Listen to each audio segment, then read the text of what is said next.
तो आज हम पढ़ेंगे अध्याय 3 समांतर रेखाएं।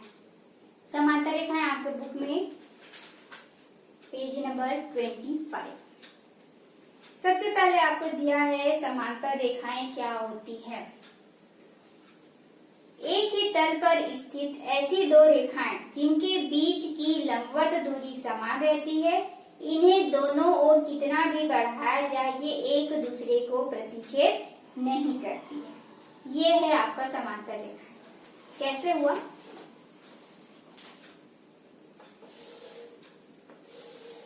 ये दो रेखाएं, ठीक है, ये समांतर है, ये समांतर नहीं है। आपके बुक में ये कहा है कि दो रेखाओं के बीच की लंबवत दूरी समान होती है। ये नहीं कहा है ये लंबाई, ये छोटा बड़ा भी हो सकता है, ऐसे भी हो सकता है, ये नहीं कहा है। ये लंब जो डालते हैं ना हम, यदि यहाँ पर 2 सेंटीमीटर है तो यहाँ पर भी 2 सेंटीमीटर होगा, ये लंबवत दूरी, ठीक है। तो दो रेखाओं के बीच की जो लंबवत दूरी है वो क्या होनी चाहिए? समान होनी चाहिए। दूसरा ये बोला है कंडीशन कि वो एक दूसरे को कभी भी प्रतिच्छेद नहीं करती। ये एक दिशा में जा रहा है, वो एक दिशा में जा रहा है, तो वो कभी प्रतिच्छेद नहीं करेगी। प्रतिच्छेद का मतलब होता है काटना। यदि एक रेखा है उसको दूसरी रेखा कहीं से आके काट रही है तो इसे बोलते हैं प्रतिच्छेद करना, काटना, ठीक है। यहाँ पर दो रेखाएं एक साथ साथ चल रही है, वो कभी भी एक दूसरे को नहीं काटेगी, ठीक है। तो समांतर रेखा होने का दो कंडीशन हमने यहाँ पर सीखा कि उनके बीच की लंबवत दूरी समान होती है, और दूसरा ये कंडीशन है कि वो एक दूसरे को कभी प्रतिच्छेद नहीं करती, वो एक ही दिशा में जाती है।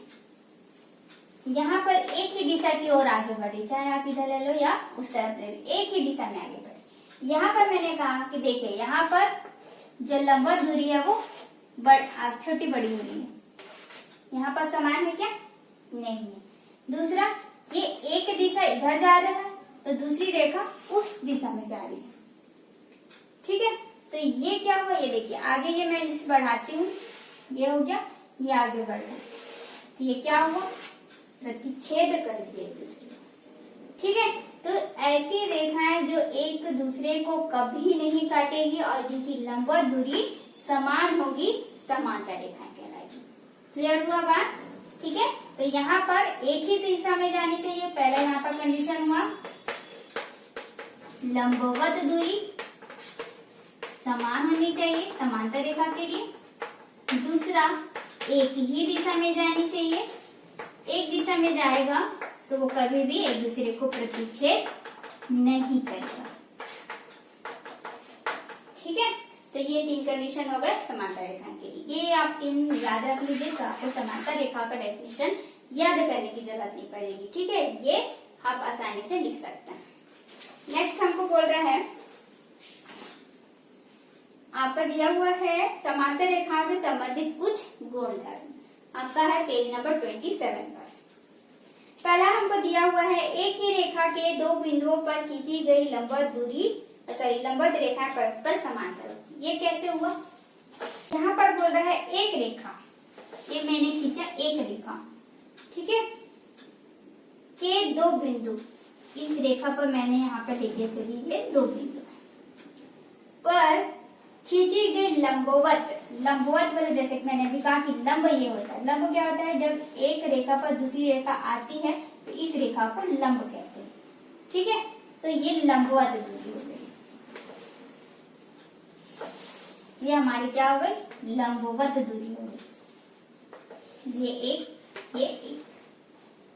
एक रेखा पर स्थित 2 बिंदुओं पर खींची गई लंबवत रेखाएं, ठीक है, परस्पर समांतर होती है। कैसे समांतर हुआ? देखिए इनके जो बीच की दूरी है वो समान है, पहला कंडीशन हो गया। ये एक ही दिशा में जा रही है, ऊपर की ओर या फिर नीचे की ओर, ठीक है, एक ही दिशा में जा रही है। और तीसरा कंडीशन ये था कि ये एक दूसरे को कभी भी प्रतिच्छेद नहीं करेगी। इसको आप आगे बढ़ाते जाइए, ये प्रतिच्छेद नहीं करेगी, ठीक है, तो एक ही रेखा पर स्थित दो बिंदुओं पर खींची गई लंबवत रेखा परस्पर समांतर होती है। ठीक है, ये हमारा था संबंधित गुणधर्म में पहला। दूसरा हमको बोला है कि एक ही रेखा के समांतर दो रेखाएं परस्पर समांतर होती है। इसे भी देख लेते हैं। एक ही रेखा के समांतर दो रेखाएं परस्पर समांतर होती है। एक ही रेखा, एक रेखा आपने खींचा, उसके समांतर, अब मैंने इस फॉर्म में खींचा है तो इस फॉर्म में खींचूंगी, ऐसे लंब नहीं खींच सकती, वो लंबवत हो जाएगी। ठीक है, ऐसा खींचा है तो मैं ऐसे खींचूंगी दो रेखाएं, या आप ऐसे खींच रहे हैं तो इस तरह से दो रेखाएं खींचेंगे। ठीक है, ये होती समांतर। तो एक ही रेखा, ये मैंने एक रेखा लिया, उसके समांतर दो रेखाएं खींची, ये दो रेखाएं भी परस्पर समांतर होंगी क्योंकि ये सभी एक ही दिशा की ओर जा रही हैं, एक की लंबवत दूरी समान है और ये एक दूसरे को कभी भी प्रतिच्छेद नहीं कर रही है। ठीक है, चाहे आप इसमें लीजिए या फिर इसमें लीजिए, तो ये कंडीशन भी यहाँ पर ये बोल रहा था।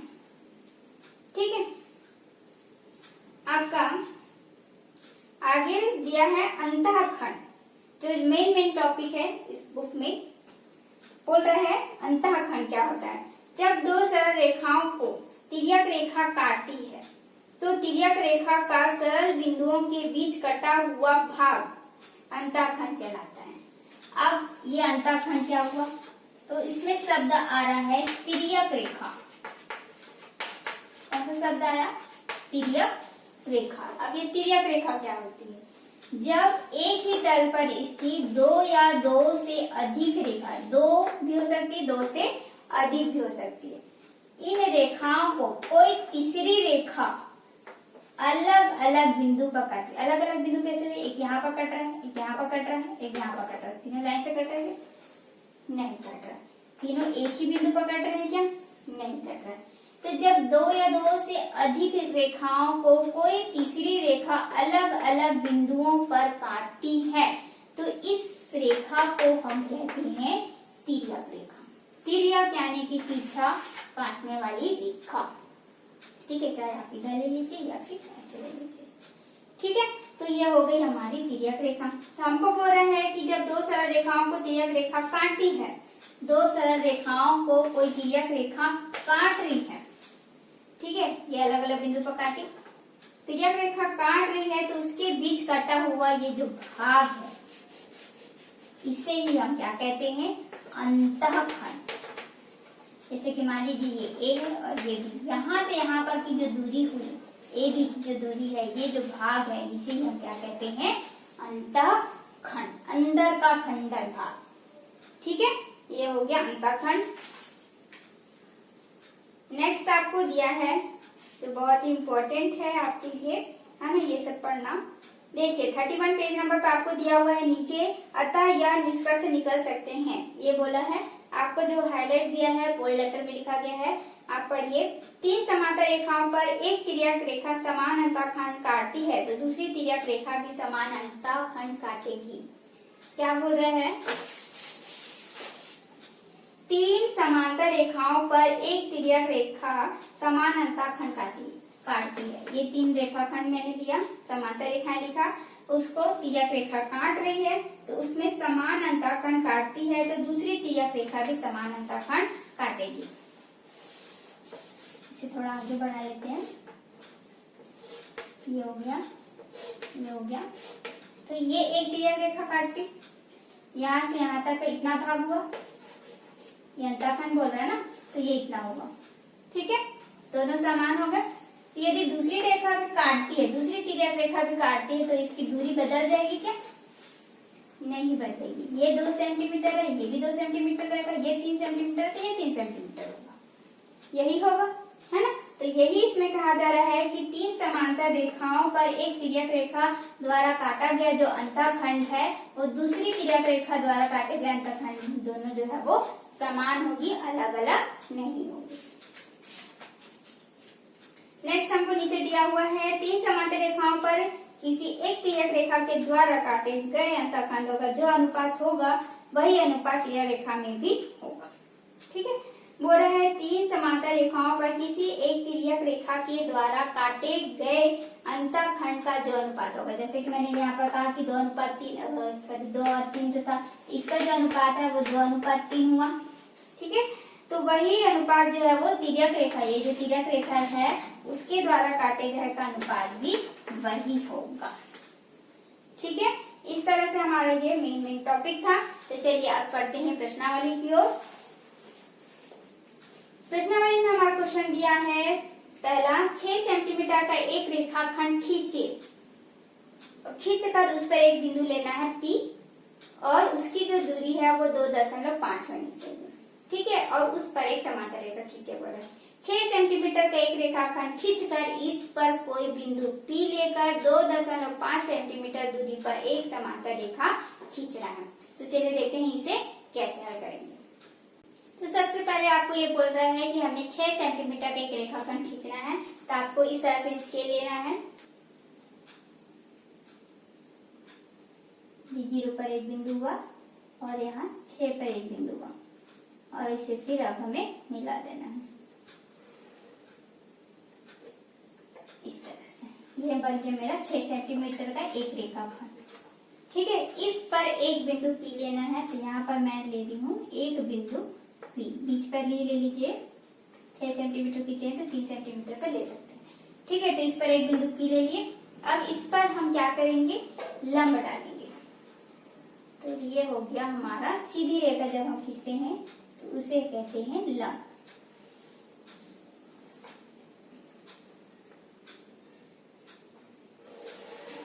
इस तरह से। ठीक है, ये हो गया हमारा लंब। अब हमें क्या कहा था कि ये जो रेखाखंड आप खींच रहे हैं 6 सेंटीमीटर पर, उस पर एक बिंदु P लीजिए और P से 2.5 सेंटीमीटर की दूरी पर एक रेखाखंड खींचिए। ठीक है, ये कहा गया था। तो यहाँ पर हम क्या करेंगे कि 2.5 सेंटीमीटर की दूरी पर एक रेखाखंड खींचेंगे जो कि इस रेखाखंड के समांतर होनी चाहिए। ठीक है, तो इसे कैसे बनाएंगे, सबसे पहले आप प्रकार लेंगे। इस तरह से आप प्रकार लेंगे।